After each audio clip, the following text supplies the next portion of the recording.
तो चलिए स्टूडेंट्स, आज इस वीडियो में हम chapter number 18 body fluids and circulation का फुल एक्सप्लेनेशन देखेंगे। अगर आप नीट की तैयारी कर रहे हैं, अगर आप बोर्ड एग्ज़ाम की तैयारी कर रहे हैं, तो फिर आप इस वीडियो को एग्ज़ाम से पहले हाफ एन आवर के अंदर इसको देख सकते हैं, इसको रिवीजन करने के लिए। तो चलिए गाइज, हम वीडियो शुरू करते हैं। तो समरी में यहाँ पर कुछ इंपॉर्टेंट नहीं है, अभी आगे बढ़ते हैं। हम ब्लड से शुरू करते हैं। तो ब्लड क्या है? ब्लड एक स्पेशल कनेक्टिव टिश्यू है, ठीक है, जिसके अंदर दो चीज़ें होती है, प्लाज्मा और फॉर्म्ड एलिमेंट्स। ब्लड एक स्पेशलाइज्ड कनेक्टिव टिश्यू है जो कि फ्लूइड मैट्रिक्स प्लाज्मा से बनी है और फॉर्म्ड एलिमेंट से बनी है। ब्लड में दो चीज़ें होती है, प्लाज्मा और एलिमेंट, ये लाइन में बता रहा है। प्लाज्मा के बारे में भी पढ़ते हैं। प्लाज्मा क्या है? प्लाज्मा एक स्ट्रॉ कलर्ड विस्कस फ्लूइड है। अब याद रखिए कि प्लाज्मा एक स्ट्रॉ टाइप का कलर होता है, आपने स्ट्रॉ तो ज़रूर देखा होगा, उसके तरीके का कलर होता है प्लाज्मा का। और ये विस्कस फ्लूइड है जो नियरली 55% कॉन्स्टिट्यूट करता है ब्लड का। मतलब ब्लड में 55% प्लाज्मा ही होता है। 90 से 92% जो प्लाज्मा में होता है वो वाटर होता है। 90 से 92% जो प्लाज्मा में होता है वो वाटर होता है, और प्रोटीन्स होते हैं 6 से 8%। ठीक है, 90 से 92% प्लाज्मा के अंदर वाटर होता है, 6 से 8% प्रोटीन होता है। प्रोटीन कौन कौन से होते हैं? फिब्रिनोजन आता है, ग्लोबुलिन्स होते हैं और एल्बुमिन्स होते हैं। कौन कौन से होते हैं? फिब्रिनोजन होते हैं, ग्लोबुलिन्स होते हैं, एल्बुमिन्स होते हैं। ये मेजर प्रोटीन्स होते हैं। ठीक है, अभी हम बात करें फिब्रिनोजेंस की। ठीक है, तो उनको ज़रूरत, वो क्लॉटिंग और कोगुलेशन ऑफ ब्लड में नियरली वो इन्वॉल्व होते हैं। फिब्रिनोजन क्लॉटिंग और कोगुलेशन ऑफ ब्लड के अंदर, मतलब ब्लड क्लॉटिंग तो आप जानते होंगे, जहाँ पर आपको कट लग जाता है तो वहाँ पर एक क्लॉटिंग होना शुरू हो जाती है ब्लड की, तो उसे हम बोलते हैं ब्लड क्लॉटिंग। ठीक है, तो फिब्रिनोजन क्लॉटिंग ऑफ ब्लड के अंदर इन्वॉल्व होता है। बात करें ग्लोबुलिन्स की, तो प्राइमरली इन्वॉल्व होते हैं defence mechanism of the body में। मतलब कोई भी फॉरेन ऑर्गेनिज्म हमारी बॉडी में अंदर आएगा तो उसको डिस्ट्रॉय करने में मदद करेंगे। ठीक है, एल्बुमिन की बात करें तो हेल्प करते हैं ऑस्मोटिक बैलेंस में। मतलब जो हमारे बॉडी में जो वाटर का ट्रांसफ़र होता है, ये सब में जो जो ट्रांसफ़र चीज़ों की होती है उसके अंदर ऑस्मोटिक बैलेंस बना के रखते हैं ये। ठीक है, कौन? फिब्रिनोजन। बात करते हैं प्लाज्मा की, तो प्लाज्मा कंटेन करता है small amounts of minerals.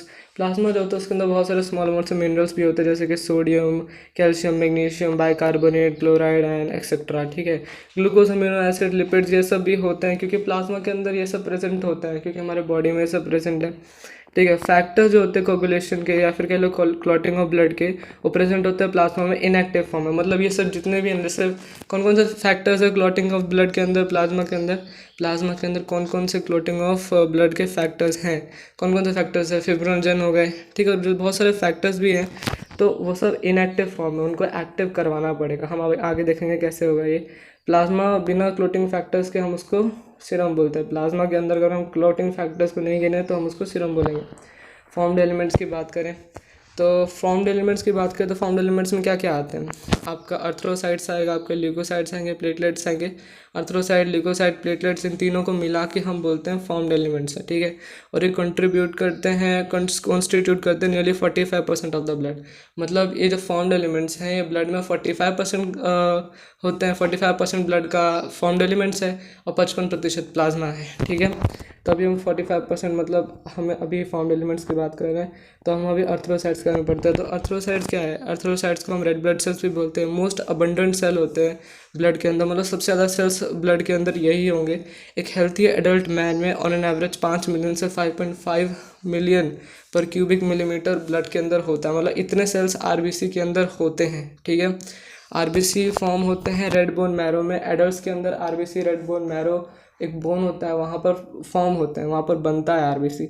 RBC के अंदर न्यूक्लियस नहीं होता है, ज़्यादातर मैमल्स में बाइकॉन्केव शेप के होते हैं। और उनमें एक red coloured iron containing complex protein होता है जिसे हम हेमोग्लोबिन बोलते हैं, इसीलिए उनका कलर और नाम इसकी वजह से पड़ा है। एक हेल्थी इंसान के अंदर 12 से 16 ग्राम हेमोग्लोबिन हर 100 मिलीलीटर में ब्लड में पाया जाता है। एक हेल्थी इंडिविजुअल में 12 से 16 ग्राम हेमोग्लोबिन हर 100 मिलीलीटर ब्लड में पाया जाता है। ये जो मॉलिक्यूल्स होते हैं सिग्निफिकेंट रोल प्ले करते हैं ट्रांसपोर्ट करने में रेस्पिरेटरी गैसेस के। ठीक है, RBC on an average life span RBC की होती है, एक आरबीसी सेल की जो लाइफ होती है वो 120 डेज़ की होती है। ठीक है, बाद में वो उनको डिस्ट्रॉय कर दिया जाता है ग्रेवयार्ड ऑफ आरबीसी स्प्लीन में। ठीक है, फिलहाल आप इतना याद रखिए। आगे बढ़ते हैं, ल्यूकोसाइट्स की बात करें तो ल्यूकोसाइट्स को हम वाइट ब्लड सेल्स भी बोलते हैं। ये कलरलेस होते हैं क्योंकि यहाँ पर हेमोग्लोबिन पिगमेंट प्रेजेंट नहीं होता है। ठीक है, ये इनमें न्यूक्लियस होता है, डब्ल्यूबीसी के अंदर न्यूक्लियस होता है, और कम नंबर में होते हैं अगर आप कंपेयर करेंगे आरबीसी से। ठीक है, ये कुछ 6,000 से 8,000 पर क्यूबिक मिलीमीटर होते हैं ब्लड के अंदर।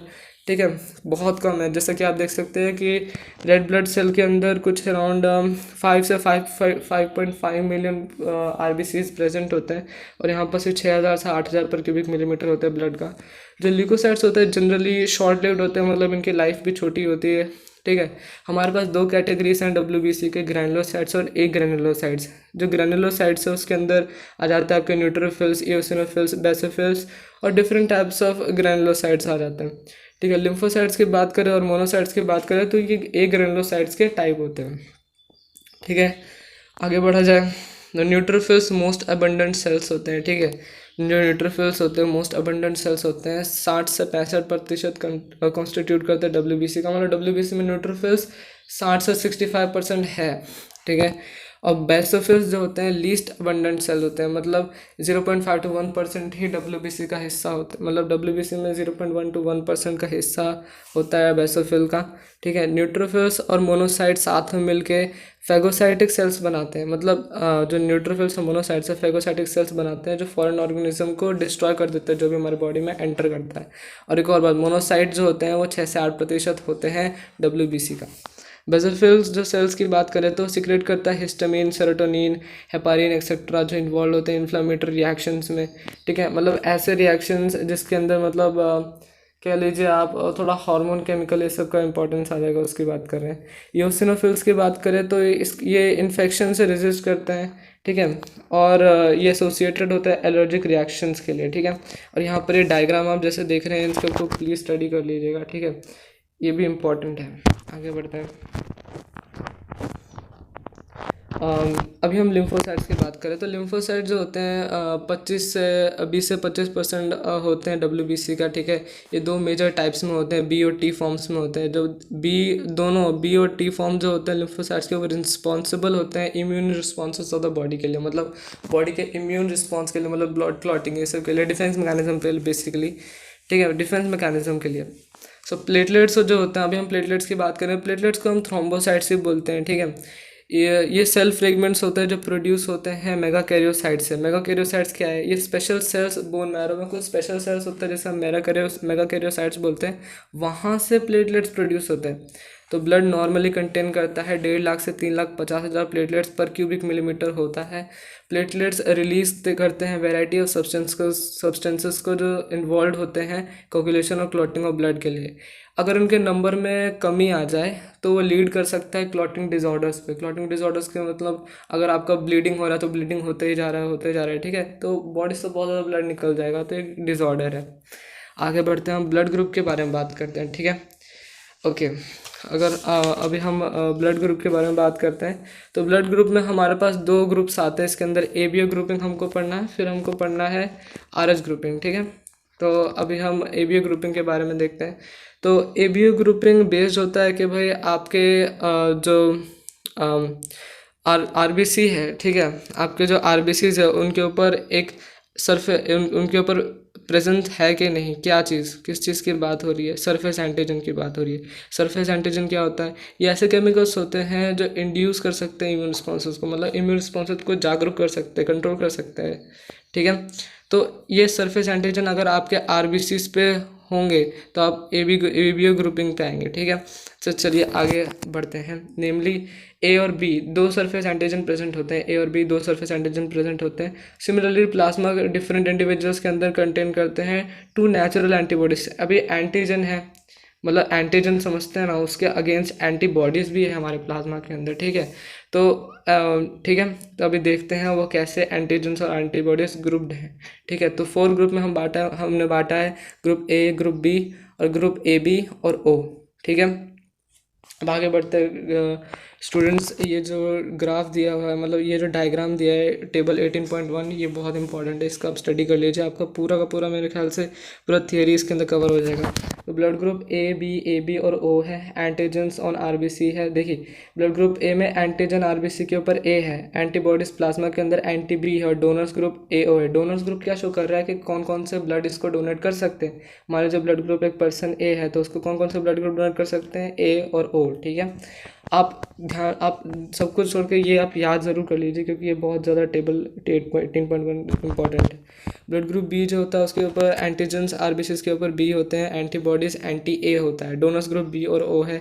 जो ब्लड ग्रुप ए बी होता है उसका एंटीजन आरबीसी के ऊपर ए बी है, एंटीबॉडीज इन प्लाज्मा नील, मतलब वहाँ पर एंटीबॉडीज प्लाज्मा के अंदर नहीं है। ठीक है, डोनर्स ग्रुप की बात करें तो यहाँ पर ए बी ओ चारों ब्लड ग्रुप डोनेट कर सकते हैं ए बी ब्लड ग्रुप को। ठीक है, बात करें ब्लड ग्रुप ओ की तो यहाँ पर एंटीजन नहीं है।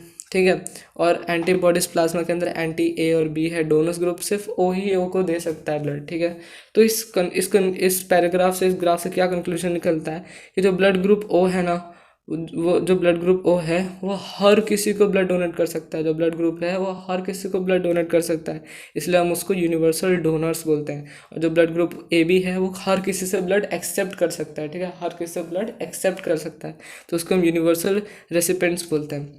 ठीक है, चलिए आगे बढ़ते हैं। अभी हम आरएच ग्रुपिंग की बात करते हैं।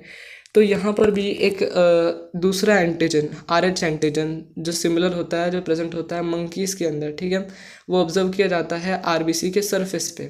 ठीक है, और मेजॉरिटी ऑफ द ह्यूमंस में, नियरली 80% ह्यूमंस में वो होता है। ठीक है, और ऐसे जिनमें होता है उनको आरएच पॉजिटिव बोलते हैं, जिनमें नहीं होता है उनको हम आरएच नेगेटिव बोलते हैं। ठीक है, एक आरएच नेगेटिव पर्सन अगर एक्सपोज हो जाए, मतलब आरएच पॉजिटिव ब्लड उसको अगर मिल जाए, अगर एक negative person RH positive blood उसको चला जाए तो वो कुछ स्पेसिफिक एंटीबॉडीज़ फॉर्म करेगा उसकी बॉडी आरएच एंटीजन्स के अगेंस्ट। मतलब उसकी जो बॉडी जो है ना उस ब्लड को मतलब ख़राब करने लगेगा, यू कैन से।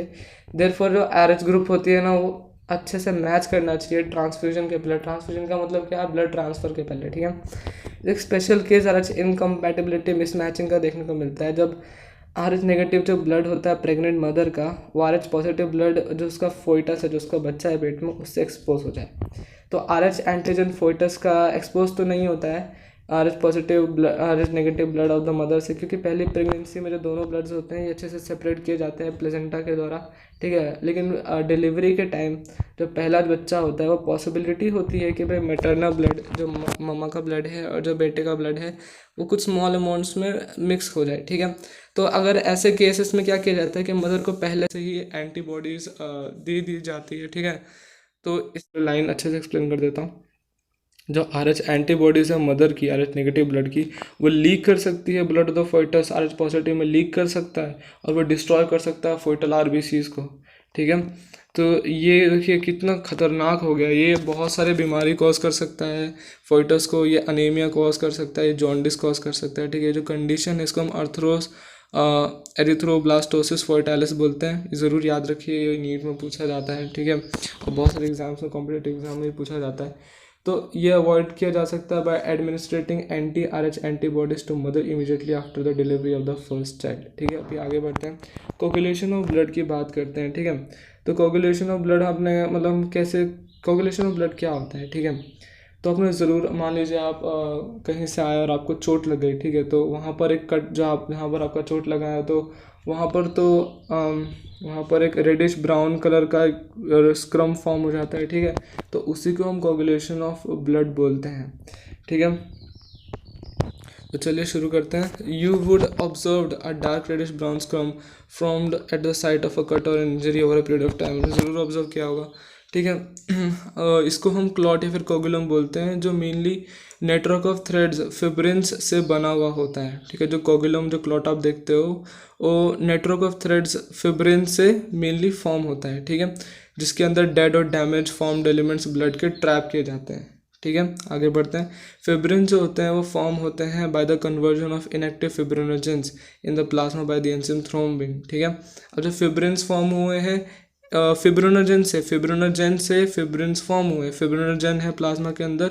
ठीक है, उसको भी एक्टिवेट कर जाता है थ्रोम्बिन, मतलब जो थ्रोम्बिन अब मेन थ्रोम्बिन है। ठीक है, थ्रोम्बिन ने फिब्रिनोजेन को एक्टिवेट किया फाइब्रिन्स में। ठीक है, आगे बढ़ते हैं। Thrombin in turn are form from another inactive substance present in the plasma called prothrombin. मतलब जो थ्रोम्बिन है ये भी फॉर्म हुआ है प्रोथ्रोम्बिन से, ठीक है। देखिए अब पूरा रिएक्शन आप देख लीजिए आपका में, क्योंकि ये थोड़ा कंफ्यूजिंग सा है, ठीक है। प्रोथ्रोम्बिन, सबसे पहले प्रोथ्रोम्बिन पे ध्यान दीजिए। प्रोथ्रोम्बिन जो होता है वो इनएक्टिव है, एक्टिवेट हुआ थ्रोम्बिन में, थ्रोम्बिन ने एक्टिवेट किया फिब्रिनोजेंस को फिब्रिन में, और फिब्रिन कोगुलेशन करेगा, ठीक है। समझ में आया रिएक्शन। अब आगे बढ़िए। एक एंजाइम कॉम्प्लेक्स थ्रोम्बिकिनेज रिक्वायर्ड होता है अब रिएक्शन के, मतलब जो थ्रोम्बिकिनेज है ना वो क्या कराएगा, वो थ्रोम्बिन, वो प्रोथ्रोम्बिन को, जो थ्रोम्बिकिनेज है वो प्रोथ्रोम्बिन को एक्टिवेट कराएगा थ्रोम्बिन में, और थ्रोम्बिन क्या करेगा, थ्रोम्बिन फिब्रिनोजन को एक्टिवेट करेगा फिब्रिन्स में, ठीक है। तो ये रिएक्शन होता है, ठीक है। और ये जो कॉम्प्लेक्स फॉर्म सीरीज ऑफ ये लिंक्ड रिएक्शंस फॉर्म करते हैं, ठीक है। जैसे कि देख रहे हैं लिंक है एक दूसरे में, तो इसको कैस्केड प्रोसेस बोलते हैं, ठीक है। इसके अंदर बहुत सारे फैक्टर्स भी प्रेजेंट होता है प्लाज्मा के अंदर इनएक्टिव स्टेट में, जैसे कि हमने बताया, ठीक है। एक बात याद रखिए, जो लाइन बहुत इंपॉर्टेंट है, calcium ion place a very important role in clotting. ये वाला लाइन याद रखिए, कैल्शियम जो आयन होता है बहुत इंपॉर्टेंट रोल प्ले करता है क्लोटिंग ऑफ ब्लड के अंदर, ठीक है। तो आगे बढ़ते हैं, लिम्फ की बात करते हैं, ठीक है। लिम्फ क्या है, टिश्यू फ्लूइड है। लिम्फ लिम्फ क्या है, टिश्यू फ्लूइड है, ठीक है। चलिए आगे बढ़ते हैं। So as the blood passes through the capillaries in tissues, some water along with many small water soluble substances move out into the spaces. मतलब क्या बोल रहे हैं कि भाई जैसे ब्लड पास करता है कैपिलरीज के थ्रू, ठीक है, टिश्यूज़ के अंदर, तो कुछ वाटर, उसके साथ कुछ वाटर और कुछ स्मॉल वाटर सॉल्युबल सब्सटेंसेस वो ओपन स्पेसेस में आ जाते हैं, ठीक है, between the cells of the tissues, ठीक है। लार्जर प्रोटीन्स उधर के उधर ही छोड़ देते हैं, ठीक है। ज़्यादातर फॉर्म्ड एलिमेंट्स ब्लड वेसल्स के अंदर आ जा, मतलब ये ऐसा होता है। तो जो फ्लूइड बाहर निकला है, ठीक है, ब्लड से, मतलब प्लाज्मा से जो फ्लूइड बाहर निकला है, प्रोटीन्स को उधर ही छोड़ के जो वाटर सॉल्युबल सब्सटेंस बाहर निकला ओपन स्पेसेस में, तो उसको हम इंटरस्टिशियल फ्लूइड बोलते हैं, फिर टिश्यू फ्लूइड बोलते हैं। इसका सेम मिनरल डिस्ट्रीब्यूशन होता है जो हमको प्लाज्मा में देखने को मिलता है। जो एक्सचेंज ऑफ न्यूट्रिएंट्स गैसेस होते हैं वो ब्लड और सेल्स के बीच में, वो इसी के थ्रू होते हैं। एक लेबरेट नेटवर्क वेसल्स का, जिसे हम लिम्फेटिक सिस्टम बोलते हैं, वो कलेक्ट करता है इस फ्लूइड को और वापस से ब्लड में जाके मिला देता है। जो फ्लूइड प्रेजेंट होता है लिम्फेटिक सिस्टम में उसको हम लिम्फ बोलते हैं, ठीक है। लिम्फ कलरलेस फ्लूइड होता है जिसके अंदर स्पेशलाइज्ड लिम्फोसाइट्स होते हैं जो रिस्पॉन्सिबल होता है इम्यून रिस्पॉन्सेज द बॉडी के लिए। लिम्फ जो होता है वो इंपॉर्टेंट कैरियर होता है न्यूट्रिएंट्स का, हार्मोन्स का, एक्सेट्रा का, फैट्स का, जो एब्जॉर्ब होते हैं through lymph in the lacteals present in the intestinal villi. मतलब इसका फंक्शन याद रखिए कि लिम्फ इंपॉर्टेंट कैरियर होता है न्यूट्रिएंट्स का, हार्मोन्स का, ठीक है। और जो फैट्स होते हैं एब्जॉर्ब होता है लिम्फ के द्वारा लैक्टेल्स इंटेस्टिनल विली। आप सोचो लैक्टिकल्स क्या है, जो हमारा जो स्मॉल इंटेस्टाइन होता है, ठीक है, उसके अंदर जो विली होता है और वो और उसके अंदर जो लिम्फ होता है, जो इंटेस्टिनल विली है उसके अंदर जो लिम्फ होता है, उस पूरे सिस्टम को हम लैक्टेल सिस्टम बोलते हैं, इसलिए हम इसको लैक्टेल बोल रहे हैं, ठीक है। तो हमारा यहाँ तक ख़त्म हो गया, ठीक है। नेक्स्ट पार्ट में हम सर्कुलेटरी पाथवे देखेंगे।